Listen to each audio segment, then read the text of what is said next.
And Amy Cokayne will come round the corner and the hooker will put boot to ball. Here we go, Sarah Bern.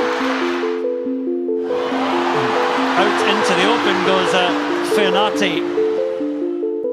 Family is where the heart is and where everyone is. So like leaving them, who support me so much, was probably one of the hardest decisions that I had to make. But I was just really, I guess, determined to just make them proud in a way. You're listening to the England Rugby Podcast, O2 Inside Line. I'm Maddie Feaunati.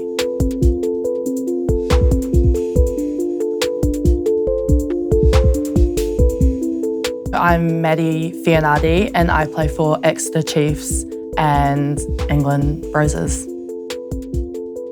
So I play back row. I'm a 6'8", and the back row is probably just working hard on the pitch, making lots of tackles, lots of jackals, big carries, and yeah, I see them as a workhorse and a real connect between the backs and the forwards. A good back row to me lead more with their actions, always leading the team. That's what I see when I look up to people in my position. I think my carrying into space and when I'm in space helps us on attack and gives us front football, and then also just maybe my smarts of the game, which I'm pretty confident in. Growing up as a kid, my parents, they probably would say I'm high maintenance in the sense that I was very determined in everything I did, like not high maintenance in whatever other way you might take that, but just like I always wanted to be the best and always wanted to be performing to the best of my ability, even if it was like year 6 swimming, you know what I mean? So yeah, it's probably how they describe me. I was 12 and like there's a thing in New Zealand called the Cokayne Games, and it's like the biggest athletics thing when you're that age, and the ultimate goal is to win a medal at Cokayne Games. And I remember I trained all summer, woke up early mornings, late nights, and I got second in the 400 metres. And like to me at the time, that was like, oh my gosh. And I think everyone was just like so proud of me. That was obviously at 12, my peak. I think that was when I really started to notice that like they understand the discipline I have and like how they want to support me.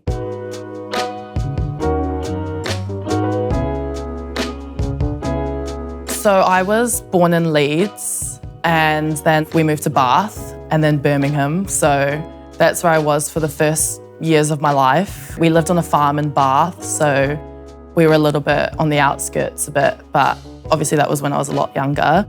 But growing up, when I moved to New Zealand, the best way to describe it is like beachy, open plan, chill vibes. That's like all I can really give you. And yeah, it's a really cool place to grow up. In the UK, I feel like our whole lives were obviously built around rugby because it was like the main job in our house, and it was obviously took up a lot of our lives, even though there was only my dad that was playing. I think because of the people we were surrounded by, I didn't really see a difference. At the time, I thought rugby was everything to everyone, and I thought everyone knew what rugby was. So yeah, because of the people we were around, and obviously it's only professional rugby players, I think I just thought, yeah, do you not know what rugby is? Do you know what I mean?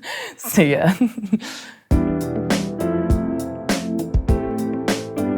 I've got 3 sisters, Ella, Amelia and Zara. I guess we've always just been known as the Feaunati 4 that just like hang around the club rooms and will just like follow my mum and dad everywhere. Growing up with them has been a really cool experience, and we're very close in age. I think we're all about like a year or 2 apart. So we go from 18 to 23 now. So we've got like this sister bonds that people describe in teams, but like we're so lucky to have it with each other. And then yeah, getting to experience the life we have together is just something money can't buy. So yeah, I'm really grateful for our sisterhood. I don't know if that's how you put it. But yeah, relationship. Yeah. I think we're all very different, but like we all align. So the younger 2 are very much closer and then there's the older 2, which was me and Ella. We all are very determined. I guess we all see things differently and we've all grown into our own personalities, but like we have like this weird telepathic way of thinking and we always just agree with each other. I would say if people knew us when we were younger, like there used to be this thing called like the Feaunati frown. So we probably just looked all grumpy and like little running around. Sorry, you can bleep that out.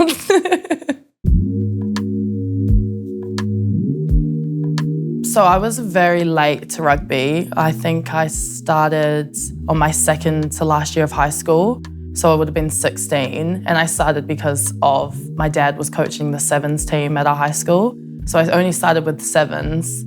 I was quite involved in like swimming and athletics, and like I thought I was gonna be a track runner. But no, I think it was always like, oh, that's the thing that dad does and that's what you can do. But I never really thought I had to do it, or I never felt forced to do it. It kind of just came in time. So I was about 9 years old, so I felt like I had lived quite a long childhood in the UK. Like all I really knew was the UK, and we went back quite often at Christmas to New Zealand. I wouldn't say it was easy. I think I just felt like an outsider going into this new country that's full of culture and full of all these different personalities I've never met before. So yeah, the transition was probably tougher looking back than I thought. But like as kids, you sort of just get on with it and you adapt and you make new friends. I think we were at a really lucky age to do it. My mum and dad wanted us to have what they had when they were growing up, and they just loved being around family, having, you know, close friends that we call family. And again, that cultural aspect that we can be closer to like my dad's culture, being around his family.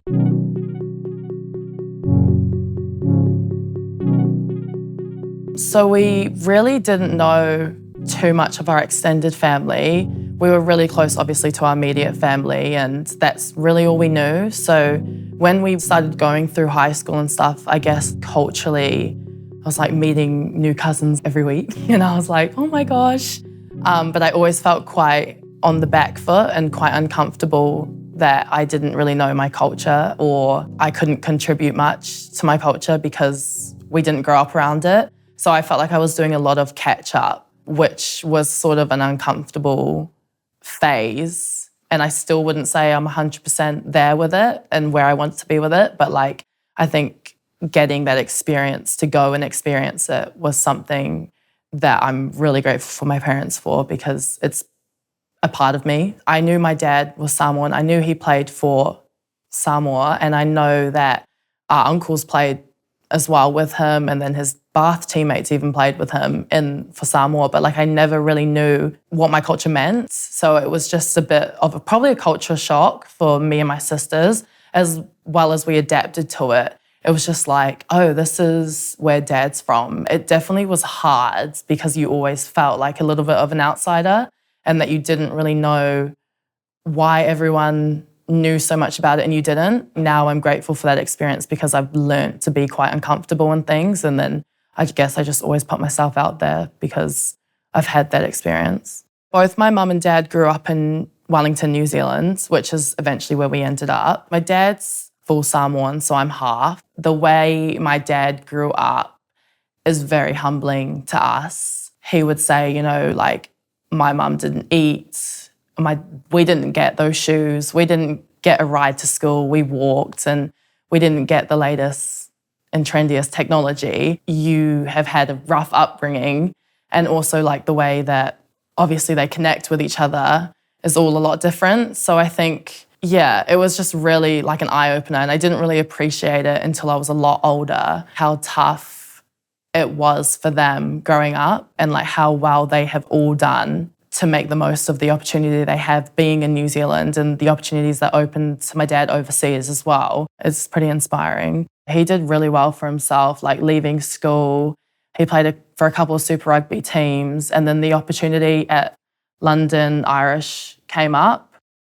It was just him and my mum, and I remember asking them, because I think they were about 19 or 20, which is younger than I am now, and I was like, how did you do it? Like, why did you go? You didn't even know what you're getting yourselves into. My mum is such a simple person, and she's always like, you're never going to regret the chances you don't take. You can't live life looking at what tomorrow's going to be. Like, she's always just like, don't worry about tomorrow, just live in today. So she was like, yeah, we just did it and went for it. And if all falls down, then you just get back up and we come back to New Zealand. So yeah, I think my mum definitely helped him in making that decision. My dad has helped me a lot with my rugby and a lot with my mindset. I think he's the one that made me so high maintenance and so determined. I was like, can we go to the gym today? Can you help me train, please? He has also taught me life skills through rugby, just how to perform under pressure, all with love, with no pressure or anything.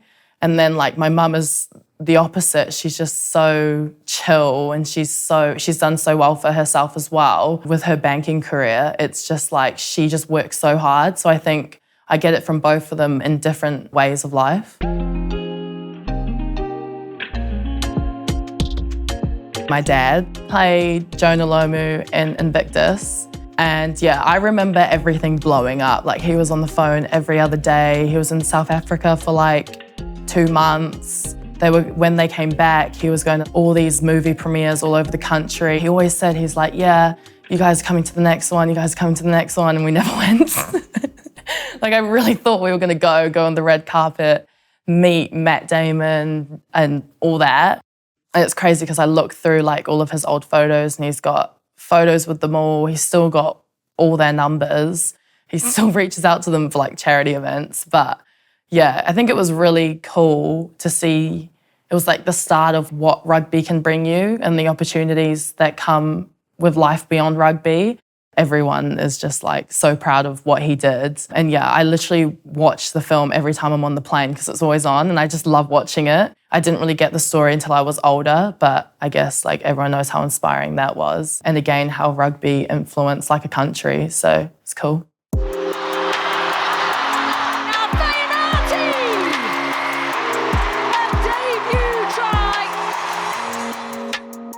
I'm Sarah Bern and I play for Bristol Bears in England. Maddie is like very hardworking. She's great. She's always trying to problem solve and think how to make something better. And she's very direct. She runs some really good running lines and yeah, makes really excited to see her grow.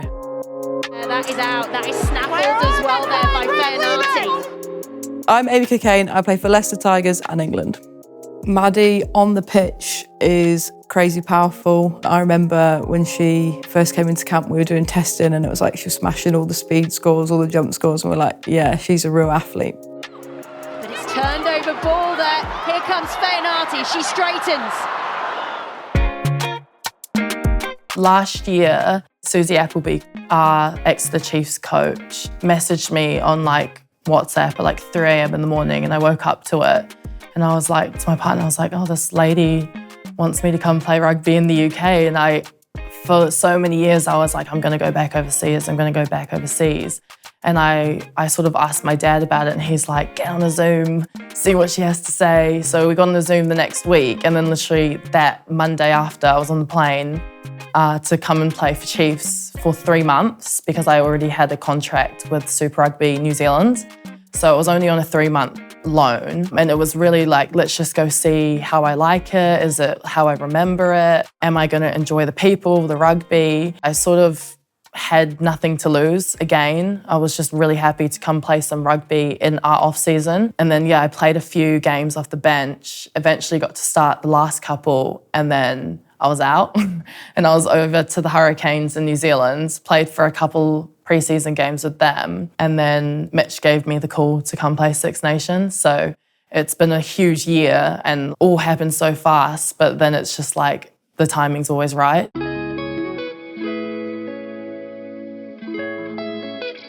Family is where the heart is and where everyone is. So like leaving them, who support me so much, was probably one of the hardest decisions that I had to make.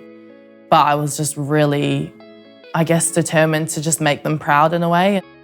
They were probably the hardest thing to leave behind, as well as like having your friends and obviously my partner and my granddad, who are like the main people that I just love being around in New Zealand. It was just such a hard decision to leave. But in hindsight, it also wasn't, because I knew the bigger picture and this is something I've always wanted to do, and I know they understand that.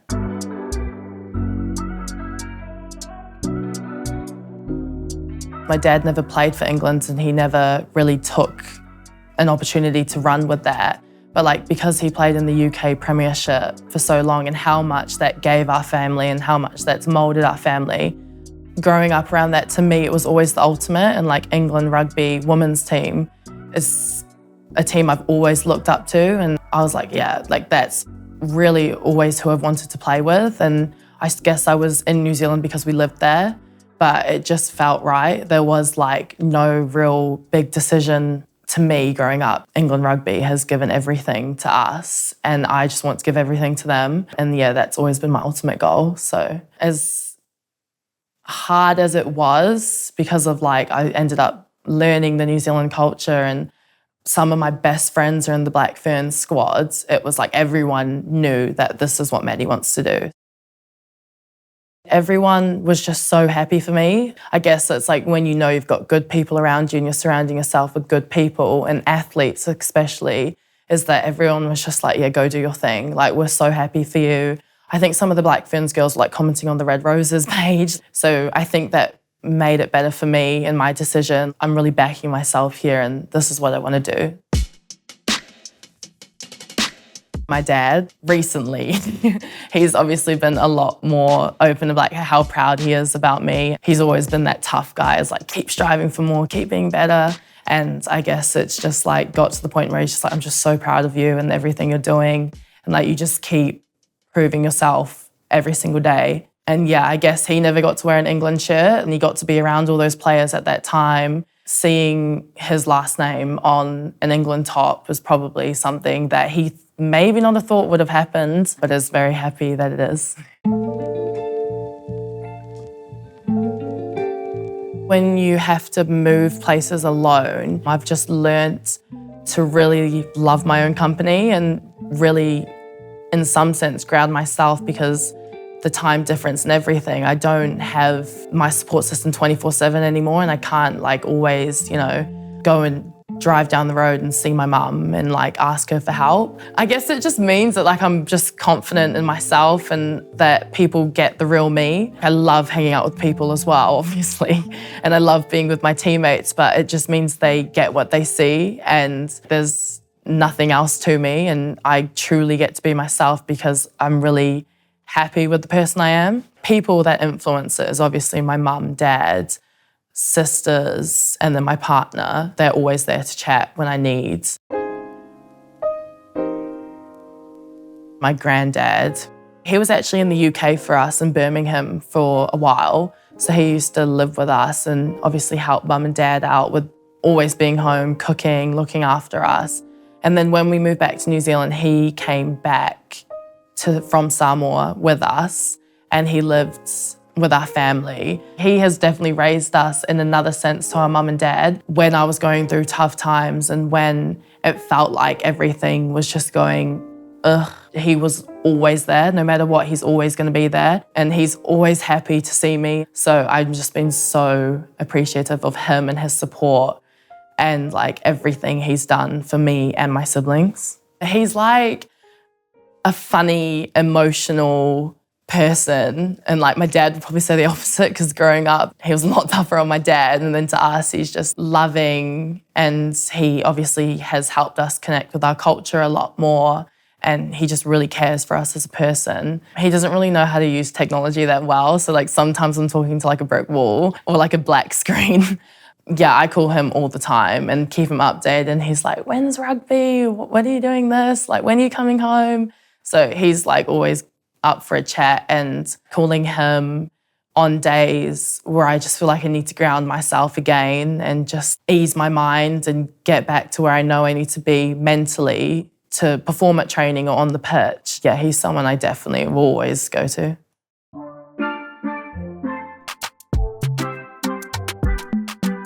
My sister Zara, she's 18 years old, so she's just going into uni. She's come and joined us all at Chiefs and obviously the university for Bucks. It sort of came about in conversation with Susie and my dad when they all came over for my first cap around Six Nations and we went to go visit and look around. And I guess in a sense, Zara seeing what I've done, and she was a lot younger, so I don't think she really remembers the UK as much as I did and how much I've been telling her I enjoy it. And she's also quite good at rugby and very determined as well. It was like, why not? Go give it a go.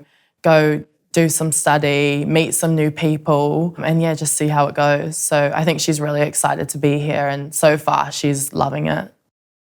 When I first came into camp, I was really obviously protective and worried about her because I left her in Exeter. But then I'm like, oh my God, she's 18 now. She's making friends easily. She's so bubbly. And everyone's already got a nickname for her. And just I love Zara. It's so good having her around. It's just having familiar faces that have known you your whole life. I just want her to be happy and enjoy rugby, and there's no pressure on her in the journey she takes. If she goes back home because it's not for her, then that's what she does, or she can join me in my new home. But I know how sport can be, and if you're not enjoying it, then just don't do it. So I just want her to be happy, enjoy it while she's young, and see what comes from there. Just the girls and their confidence. I really think that's something that I had to adapt to, but something I really like, how much everyone believes in themselves and how confident these and powerful women are that I'm around every single day. So yeah, all the girls as well are confident in the way that they, again, know who they are and their personalities all shine through them. Everyone is just so different and everyone's just so confident in who they are. Comparing it to growing up in New Zealand, not everyone was really like that, but it's people who I'd want my daughter to look up to, or who I'd want her to aspire to be, even who I get inspired by every day. Coming up next on the England Rugby Podcast, O2 Inside Line. I do think you have to look certain ways for brands to want to work with you. And literally last year, I know an athlete getting a brand deal taken away because they didn't look a certain way. So even in 2024, there's still massive hurdles in that area.